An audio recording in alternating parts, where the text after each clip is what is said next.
നിന്ന് അപ്പോൾ കുറച്ച് ദിവസമായിട്ട് ഉണ്ടായിരുന്ന ഇഷ്യൂ എന്ന് പറയുന്നത് ആപ്പിൾ ആപ്പ് സ്റ്റോറിൽ നിന്ന് ക്രിപ്റ്റോ കറൻസി എക്സ്ചേഞ്ചുകളുടെ ആപ്പുകൾ കുറേ റിമൂവ് ചെയ്തിട്ടുണ്ടായിരുന്നു.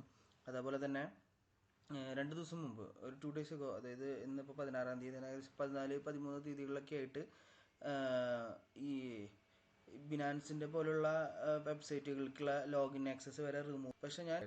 പക്ഷെ ഞാൻ ജസ്റ്റ് ഇന്നിപ്പോൾ സെർച്ച് ചെയ്ത് നോക്കിയപ്പോൾ നമുക്ക് ആക്സസിനൊന്നും കുഴപ്പമില്ല. ഞാൻ 2 ദിവസം മുമ്പ് നോക്കിയ സമയത്ത് എനിക്ക് എൻ്റെ ബിനാൻസ് അക്കൗണ്ട് തുറക്കാൻ പറ്റുന്നില്ല ലാപ്ടോപ്പിൽ. പക്ഷേ ആപ്പിൽ വർക്ക് ചെയ്യുന്നുണ്ടായിരുന്നു. അതായത് ബിനാൻസിൻ്റെ മൊബൈൽ ആപ്പിൽ ഈ സാധനം വർക്ക് ചെയ്യുന്നുണ്ടായിരുന്നു. പക്ഷേ എന്നാലും നമ്മുടെ സൈറ്റിൽ നമ്മൾ തുറന്നു നോക്കുമ്പോൾ സൈറ്റിൽ ഇത് പ്രവർത്തിക്കുന്നുണ്ടായിരുന്നില്ല. ഇപ്പം ഞാൻ ജസ്റ്റ് ഇങ്ങനെ മൊബൈലിൽ നോക്കുന്നുണ്ടായിരുന്നു. മൊബൈൽ നമ്മൾ ട്രേഡിങ് കാര്യങ്ങളൊക്കെ ചെയ്യുന്നുണ്ടായിരുന്നു. അപ്പോൾ അതിലൊന്നും കുഴപ്പം കാണിക്കണമെന്നില്ല. പക്ഷേ ഈ സമയത്ത് ഞാനിത് ഇന്നിപ്പോൾ വെബ്സൈറ്റിൽ തുറന്നു നോക്കിയതാണ്, ജസ്റ്റ് ഇതെന്തുണ്ടായെന്ന് അറിയാൻ വേണ്ടിയിട്ട്. ഇപ്പോൾ 2-3 ദിവസം വീഡിയോയും കാര്യങ്ങളൊക്കെ ഇട്ടിട്ട് അപ്പോൾ അതുകൊണ്ട് തുറന്നു നോക്കിയതാണ്. അപ്പോൾ ഇതിലിപ്പോൾ പ്രവർത്തിക്കാനൊന്നും ഒരു പ്രശ്നമില്ല. കറണ്ട് മാർക്കറ്റ് വർക്ക് ചെയ്യുന്നുണ്ട്. വേറെ പ്രശ്നങ്ങളൊന്നുമില്ല. എല്ലാ പേജുകളും നമുക്ക് ഇതിൽ തുറന്നു നോക്കാൻ പറ്റുന്നുണ്ട്.